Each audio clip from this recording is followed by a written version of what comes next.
For more on the day's big stories, I'm joined by the Daily Telegraph's National Affairs Editor and host of Campaign Confidential, 6 p.m. Sundays here on Sky News, James Morrow. James, great to see you. Speaking of that, you must have a bone to pick with Albanese because you thought this would be done and dusted, that program, in April. Now you've got to go all the way through to May. We've got to go all the way through to May, but people are going to have a lot of fun every Sunday night at 6 p.m., bringing you the behind-the-scenes, what's happening in all the campaigns. But yeah, look, it's going to be a bit longer.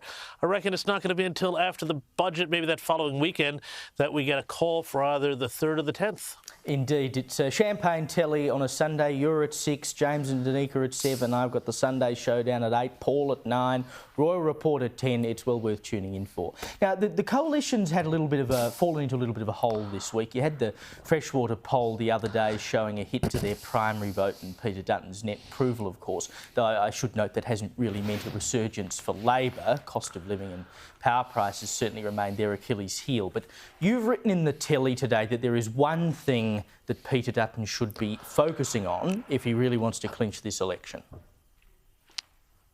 Well, yeah, and I mean, it's that he just needs to come up with a message about the cost of living and energy. We had a Redbridge poll in today's Daily Telegraph and in the News Corp papers today.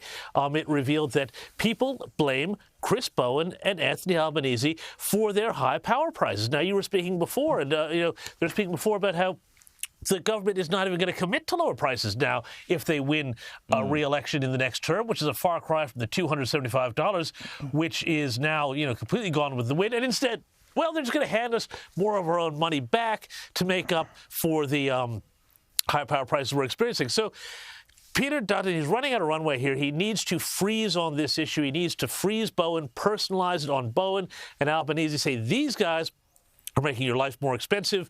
We will stop it. It's not just the nuclear. He has to figure out things to stop the renewables insanity that is driving the prices up in the here and now. Because nuclear, that's not here for 10 or 20 years. Yeah, indeed. We had before in the political headlines the coalition saying now that they'll add questions to the citizenship test if they win the election, asking people about their attitudes towards Jewish people. The intent, of course, is to stop antisemites becoming Australian. Now, Germany did this last year. Potential citizens have to identify examples of anti-Semitic behaviour and answer questions about the Holocaust.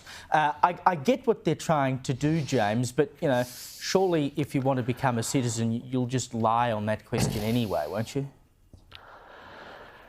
Yeah, look, I mean, it feels like they're just trying to talk about things around immigration without having the really big, hard questions, which I think Australians are really calling out for, which is to talk about, the size of our migration intake. Yesterday, we had numbers out of the ABS saying that 200,000 people arrived in February on student visas. That's an insane amount of people. And if you tell me that that's not affecting the housing crisis, well, come on. I mean, does supply and demand mean anything anymore?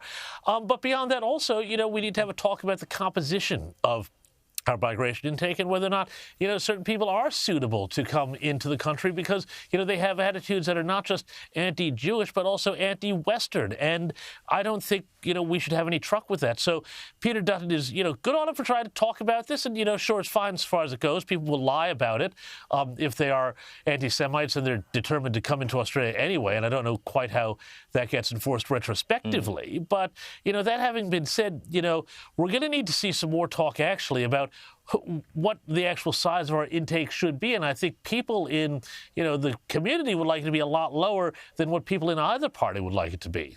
Most certainly, but of course they're addicted to the tax that comes from having more people in the country. And of course it covers up a multitude of sins when it comes to economic growth. I mean, we haven't really had any economic growth in this country for the past 5 years or so, but we've covered that up with high migration, and they all get jobs that are in some way linked to the government, particularly the NDIS. It's not economic growth, it's just covering up the fact that we've actually been in a recession. Now, a hung parliament seems to be highly likely. I think it's probably the only scenario that's going to happen.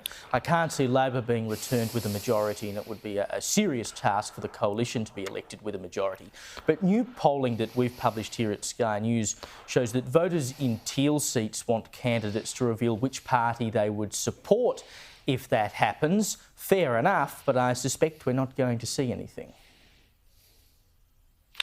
Well, no, I think that's right. Now, but one of the other interesting things is that we've also had polling this past week or last week that suggested that votes were flowing back away from the Teals in some of these seats, back to the Liberals, where these were seats that were, traditionally Liberal seats. So I think the Teals, you really have to treat them as kind of this funny sort of moment in time phenomenon in 2022.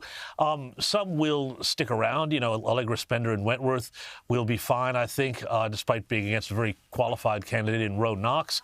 Zali Steggall, I think, is just now rusted on in Warringah, and that's hers forever. But we will see others with real problems. And I think, certainly like Monique Ryan and people like that in Victoria, well, those could very well fall back to the Libs. So I think that this idea that, the Teals, I think that they're going to be sort of running out of gas after a bit, because they came, to be in that moment of 2022 when there was all that white-hot anger at Scott Morrison, and, there was a very particular moment in time that I just don't think gets repeated.